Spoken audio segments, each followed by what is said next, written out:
Bonjour et bienvenue pour le message intuitif de la semaine. Alors on démarre tout de suite avec l'oracle de la voix des âmes. Le message pour toi maintenant. Et c'est la carte relation karmique. Dans cette carte et dans ce tirage, on vient te montrer que cette semaine, tu vas être amené à travailler ta relation à l'autre. Et il peut y avoir soit une relation karmique qui est déjà là, qui est déjà installée en fait, et sur laquelle tu dois... c'est pas travailler, mais c'est dans l'idée de vraiment regarder qu'est-ce que ça vient te montrer, en quoi ça te fait miroir, quel est l'enseignement en fait à tirer dans cette relation, qu'est-ce que tu dois comprendre, sur quel point tu dois avancer, cheminer. En tout cas, ça t'aide à évoluer et à grandir.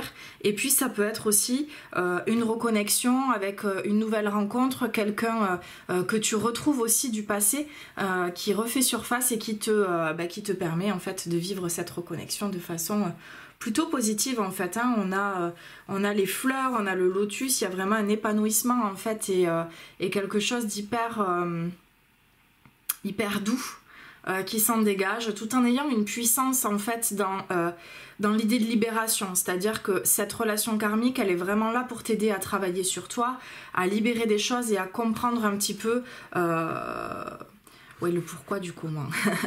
Pourquoi je vis, pourquoi j'ai cette reconnexion, pourquoi j'ai ce lien fort avec cette personne, qu'est-ce que ça vient me montrer et m'apprendre.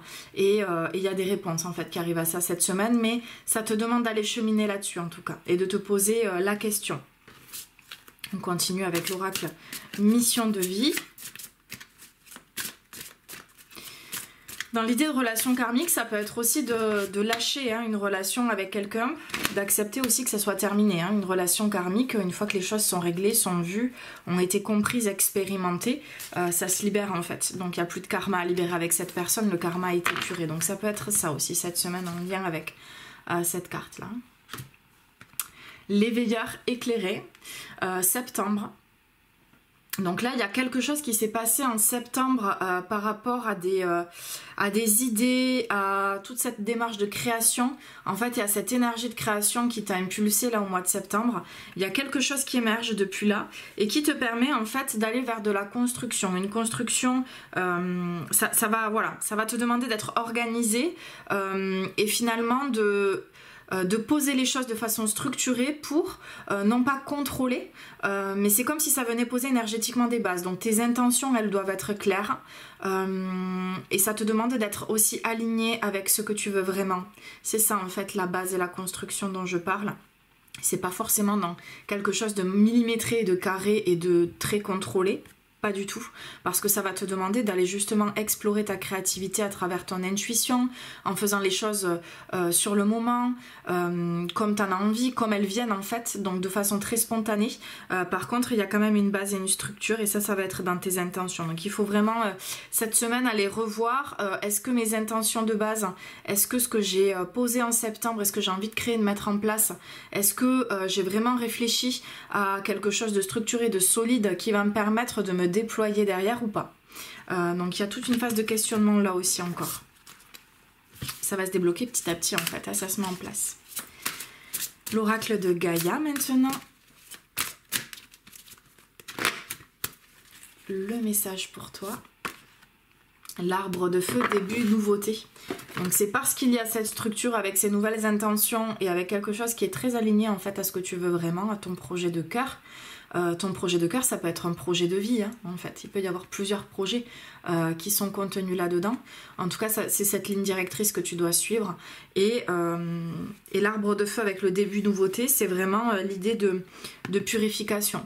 Donc il y a quand même encore du nettoyage à faire en fait cette semaine. On va te demander de nettoyer tes pensées, de vraiment alléger ton esprit en fait pour que le mental ne vienne pas sans cesse en fait polluer un petit peu cette énergie de création qui s'impulse en fait à l'intérieur de toi. Donc pour cela, tout simple, tu peux visualiser l'élément feu qui va venir purifier, nettoyer, harmoniser. Tu peux aussi faire de la respiration, le souffle, la respiration du feu, notamment en yoga, qui va venir nettoyer, purifier, harmoniser aussi et t'aider à davantage te concentrer. L'énergie du feu, elle peut être aussi canalisée avec la méditation. par de la méditation, tu vas venir vraiment libérer, apaiser le mental pour laisser un espace en fait de création beaucoup plus vaste et laisser se manifester les idées, la nouveauté. En tout cas, il y a vraiment quelque chose qui coule en fait. Je sais pas si tu vois les petites gouttelettes sur la carte, mais c'est l'idée que ça coule, ça s'infuse en toi, ça descend et ça permet de raviver aussi une flamme à l'intérieur de toi, la foi, l'espoir, la joie, l'amour pour la vie, pour ce qui te tient à cœur. Donc il y a vraiment tout ça qui vient couler en toi et qui vient raviver un feu intérieur, comme si t'avais l'impression que jusqu'alors ça ramait, c'était éteint, il y avait quelque chose qui n'était pas là. Et là, cette semaine, il y a une nouveauté avec cette énergie qui arrive et qui va te permettre vraiment de reconnecter à ce qui te fait vibrer en fait. Et à ce qui t'anime et à ce qui te fait du bien. Donc très très chouette. Très belle énergie cette semaine. Je t'invite en tout cas à commenter ce message intuitif, à le partager autour de toi, le partager en story si tu le souhaites et à faire connaître et à diffuser ce message intuitif. Je te souhaite en tout cas une très très belle semaine et je te dis à la semaine prochaine pour un nouveau message. Namasté.